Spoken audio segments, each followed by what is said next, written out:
Hi, my name is Rebecca Henderson. I'm a professor at the Harvard Business School, and I am honored and delighted to be here at the Golden Jubilee of the IIM Bangalore, one of the best business schools in the world, to give the Golden Jubilee Foundation Day lecture. My congratulations, and I really look forward to our conversation later.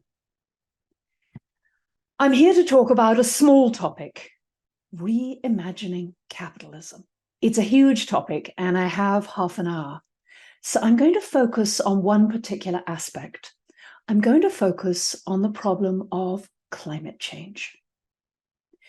And I want to start by making this problem concrete.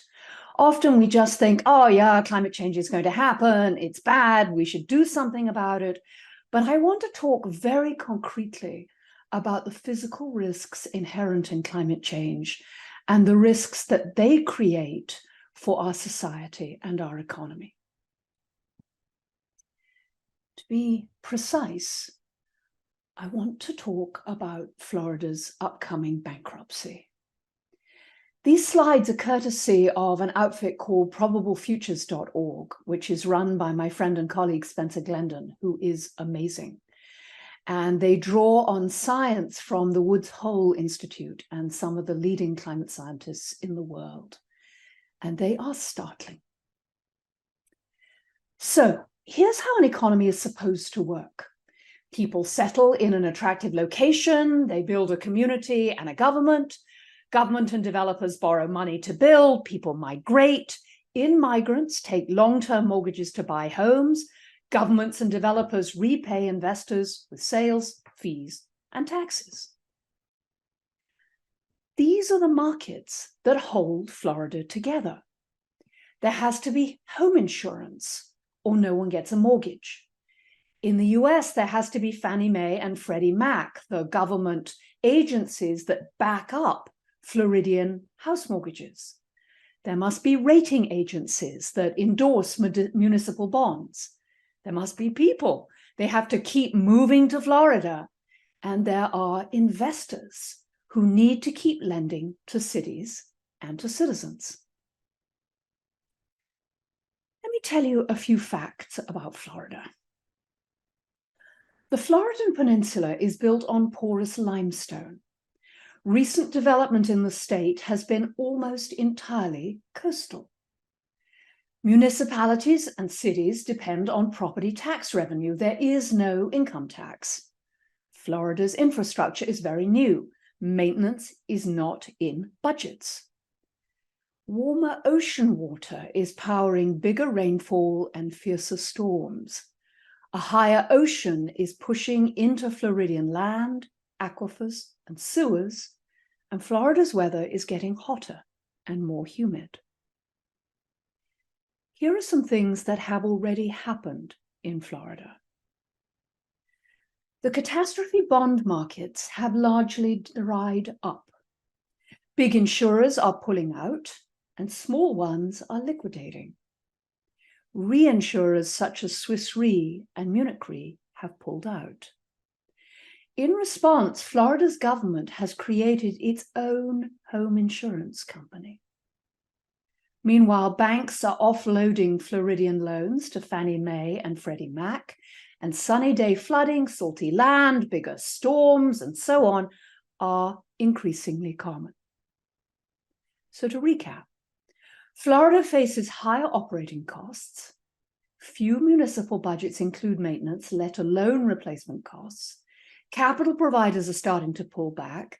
Disney World is becoming a seasonal business, and Florida has continued to bet on in-migration. So let's talk about how states and cities go bankrupt.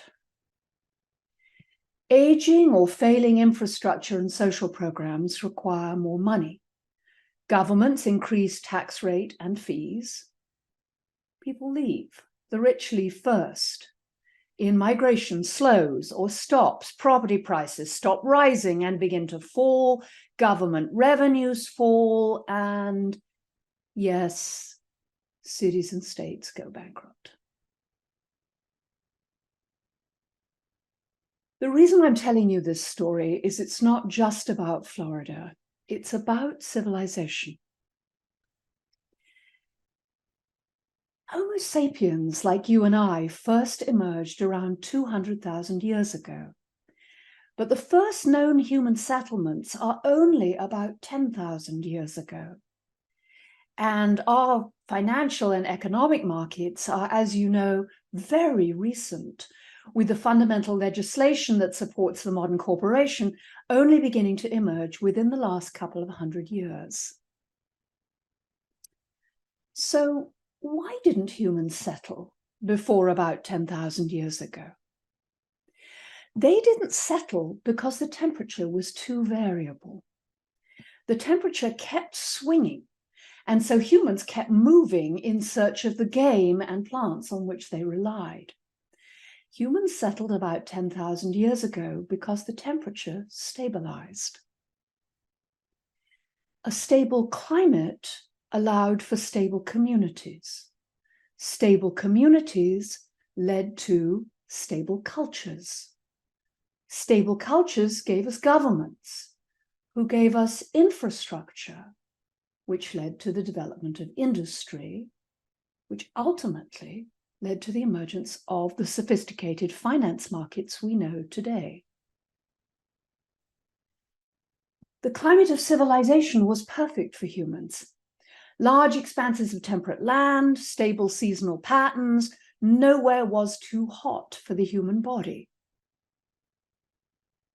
But we are, as you know, changing that. The Earth's temperature has already risen by a degree. Scientists, governments everywhere are trying to contain temperature rise to about 1.5 degrees and hoping they can hold it to 2. This, of course, may not sound like much, but if your own temperature or your child's temperature went up by 2 degrees, you would not be at all happy. And here's the thing. Climate change increases not just average temperature, but variability. Climate change isn't just about warmer weather, it's about instability. It's about what's happening in Florida. As the future becomes harder and harder to predict, insurance markets are starting to break down. A stable climate is a prerequisite for what we think of as modern civilization. And what we are beginning to see is the way in which this is threatened. We have built our world on the assumption that climate is stable. Schools have summer vacations and seasonal sports. City storm sewers were designed for certain rates of rainfall. Power systems were meant to withstand certain maximum temperatures. In the temperate north, at least, residents in many places are built to keep heat in rather than out, and all agriculture is dependent on steady rainfall. As the climate becomes more unstable, everything we've rested our civilization on will start to shake, is starting to shake. Here's an example from London. In July 2021, a month's worth of precipitation, about 50 millimeters, fell in a matter of hours. The 1 in 100-year storm frequency in London is increasing dramatically as a result of climate change. And this was a 1 in 100-year storm, and the infrastructure was not prepared for it. London hospitals were flooded. In one hospital, sewage went into a children's unit. In another, a hospital took on 3 feet of water and closed 3 wards. The transportation system shut down. 14 tube systems were closed and above-ground trains were overwhelmed.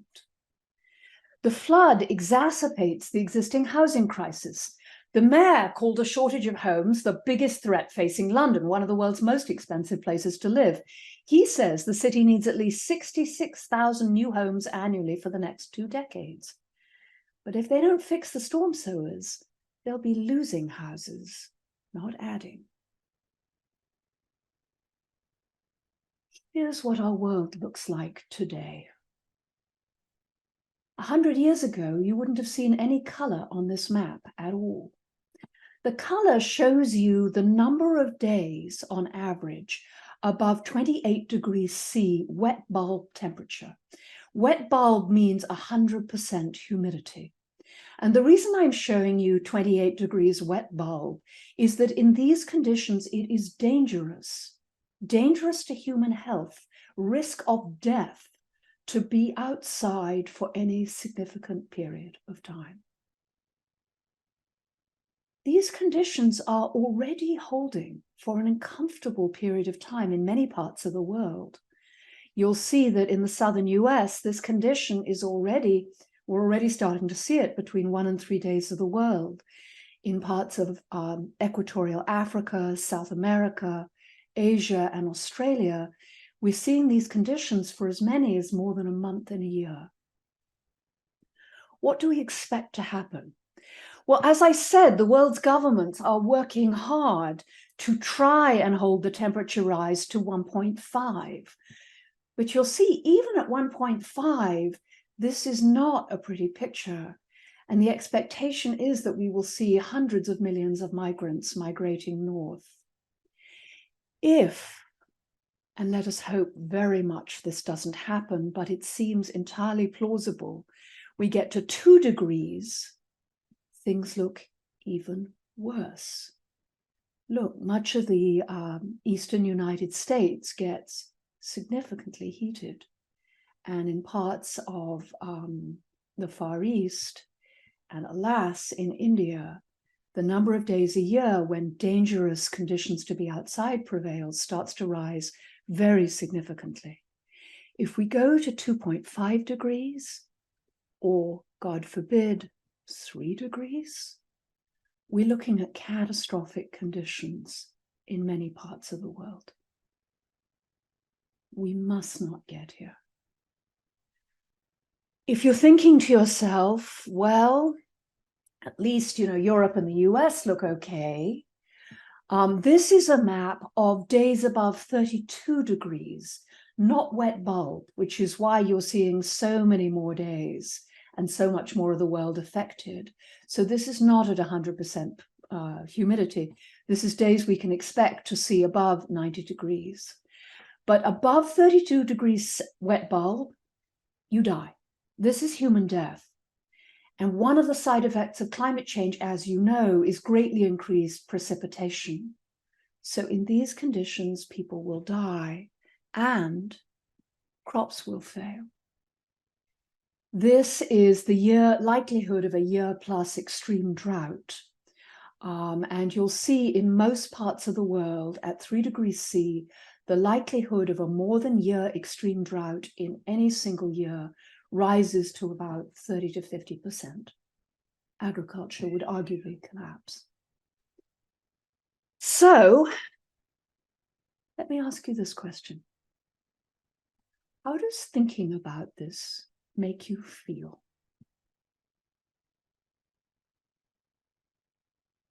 I'm quite serious. I'd like you to take a moment, please, just a brief moment, and think about how climate change makes you feel. What kinds of emotions does it bring up? And once you've had a chance to think a little bit yourself, please turn to your neighbor and have a discussion. How does this kind of data make you feel?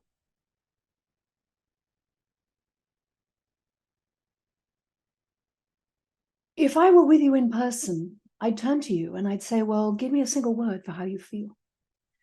When I've done this with other groups, they've said things like rage, powerlessness, anger, grief. And the reason I want to take a moment with this is I think we need to learn to face our grief. I'm afraid we are never going to fix climate change. We may slow it down, we may manage it, we may stop it, but we're never going to put things the way they were, back the way they were. There's going to be enormous suffering, and we're going to lose many things, including many people. We need to face this. We need to begin to face our emotions. Because thinking of climate change just as something technological or policy or technocratic or scientific means that we won't bring our whole selves to this, and that we may be overloaded with emotions we're not processing. We cannot move forward successfully until we really understand what we're facing and have dealt with it at every level. We must learn to choose hope. And we cannot choose hope unless we're realistic about what we face and how we feel. Because hope is not optimism. Hope is the decision to move forward, even though you know there will be difficulties, even though you know it will be hard, but because you know it is the right thing to do and the alternative is unacceptable. The good news is that the world is moving. There are lots of reasons to be hopeful. Ending fossil fuel burning will save millions of lives every year. And people are starting to wake up to the fact that as we reduce fossil fuel usage, we save lives right here, right now. This is not about some distant benefit. Some models suggest that in the last 5 years, we've cut our expected warming for this century almost in half. As you know, the cost of renewable energies has fallen faster and further than anyone imagined possible. Clean energy cheaper than coal was thought unimaginable when I began working in this area 20 years ago. Now it's available in many, many parts of the world and soon will be 100% there. Forgive my talking about the US, but the Industrial Recovery Act, the IRA, is huge. It's trillions of dollars allocated to clean tech. The US is finally taking its responsibility in these areas seriously and finally allocating the resources we need to begin to decarbonize the US at the fastest possible rate. The hope is that this kind of investment will support investments elsewhere in the world. Of course, in India, you already have very aggressive targets, promising to have 50% of energy production from renewables by 2030. That is fantastic, but we need to do this, and we need to do it absolutely as fast as we can. Now, of course, to get to global net zero, we will need political solutions. I could talk for at least a day on the importance of balancing free markets with good government, because while I think the private sector can make an enormous difference and on its own can get us as much as half of the way there, without appropriate regulation, without policies like a price for carbon, without government support for things like appropriate distribution grids and reform of agriculture, we will not get to net zero. But that doesn't let you off the hook.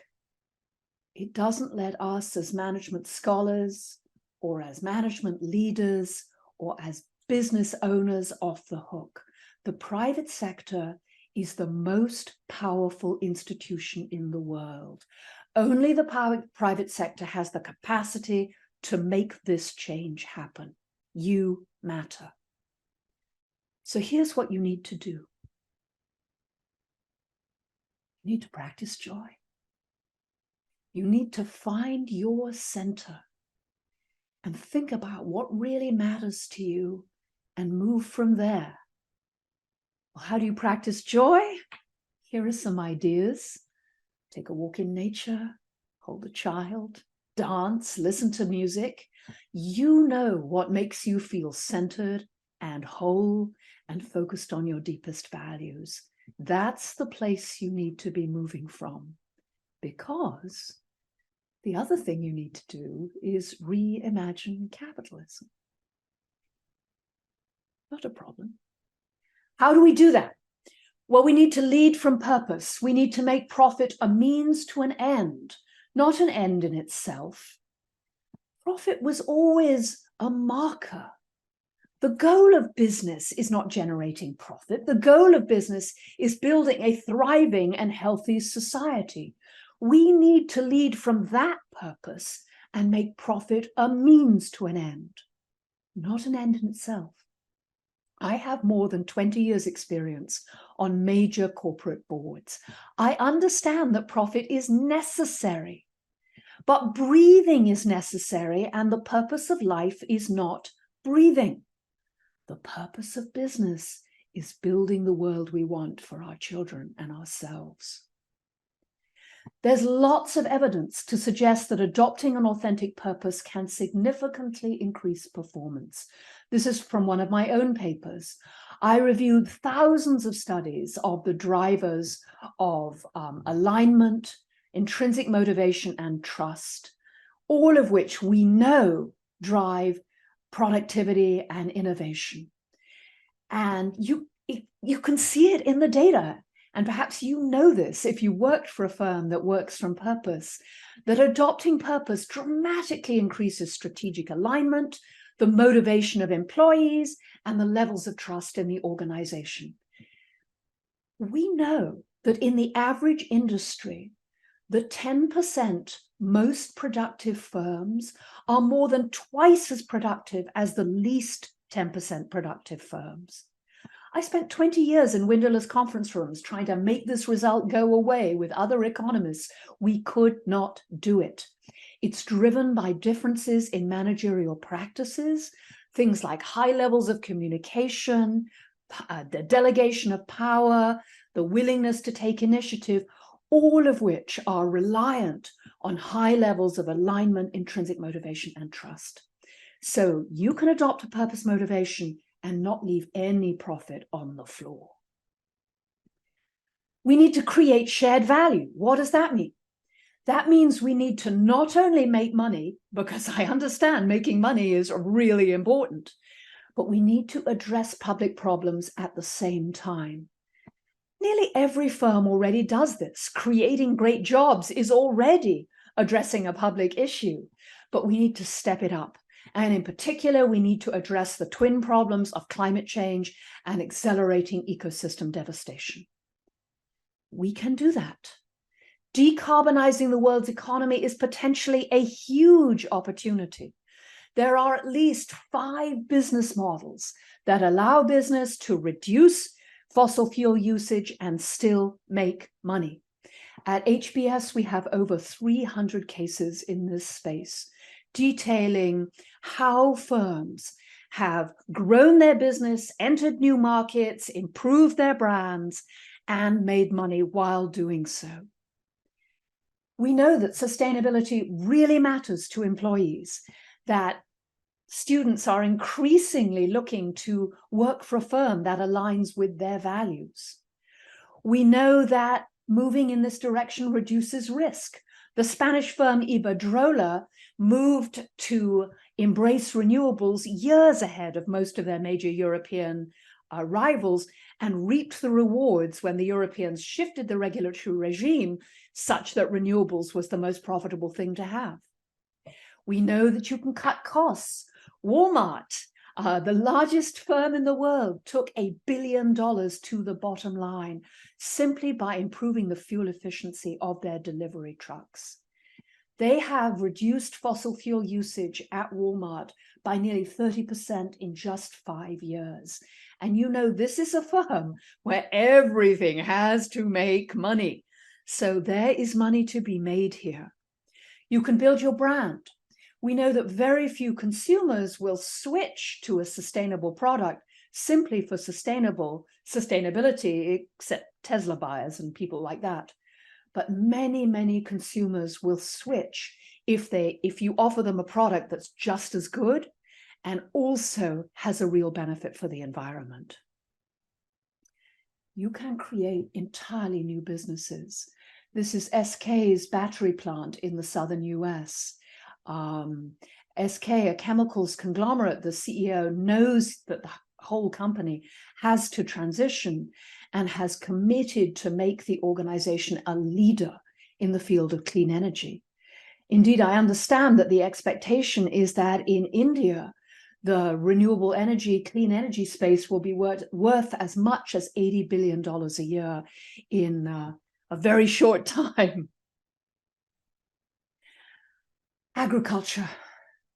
We need to completely reform the world's agricultural systems, and a move away from meat is fundamental to that, and a fantastic source of profit. This is the Impossible Burger, a firm that has grown at an immensely fast rate.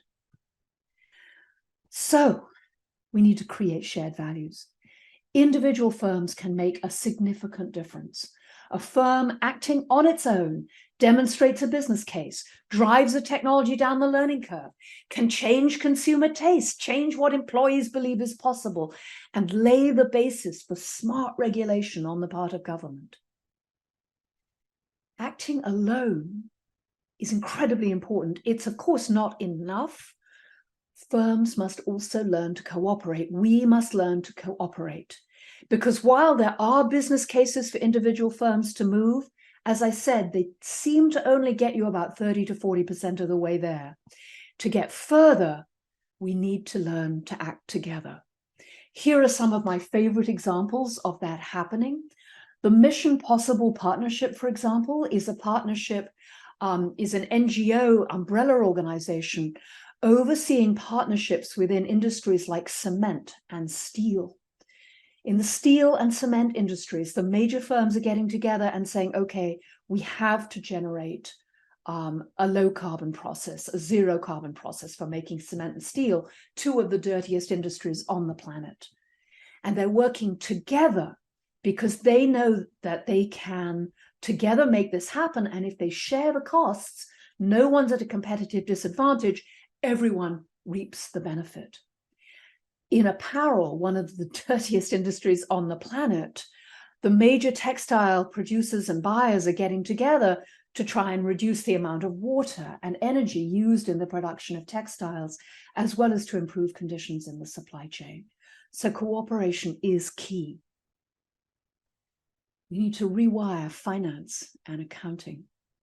Again, this is a huge topic, but we will not change unless we measure how we're doing and how we're changing. ESG metrics at the moment are a bit all over the place. That would be a British understatement, but that shouldn't be surprising. It took 100 years to put financial accounting in place. It will take a few years to get ESG metrics right. What we need are material, replicable, auditable measures that are central to the strategy of a firm, that can be used to communicate with investors, consumers, and employees about the progress the firm is making. This will make an enormous difference in driving change. One of the things we're beginning to see happening is the large investors understanding that climate change presents a systemic risk to the returns of their entire portfolio, and that they need to be central in helping firms transition and in supporting cooperation. Super exciting, just in the early stages, but it's going to be absolutely central. So in summary, here's all you need to do to reimagine capitalism. Create shared value, build cooperation, rewire finance, rebuild our institutions, and oh, by the way, embrace a purpose beyond profits. It might seem daunting, but it's eminently possible. It is already happening, and we have no alternative. Change is never easy. I spent the first 20 years of my career working with firms facing major discontinuity. People would say, it's not happening, we won't make any money, we can't get it done. This is a recipe for disaster. The good news is, we know it can be done. And the secret weapon, the weapon that really helps firms change, is yes, you need a business case. Yes, you need a smart strategy. But more than anything, you need a purpose and the emotional commitment to taking the risks and the leaps that are required to transform our economy. I can think of nothing more important for the business schools of the world to focus on for the next 50 years. We must do this, and every firm will need help and support as they drive this change. you can make an enormous difference. So here's what you need to do tomorrow morning. You need to choose one thing that will move you and your organization closer to acting from purpose, and do it. And here's what we all need to do for the rest of our lives. We need to face grief, choose hope, embrace joy, and dare to act. Thank you very much.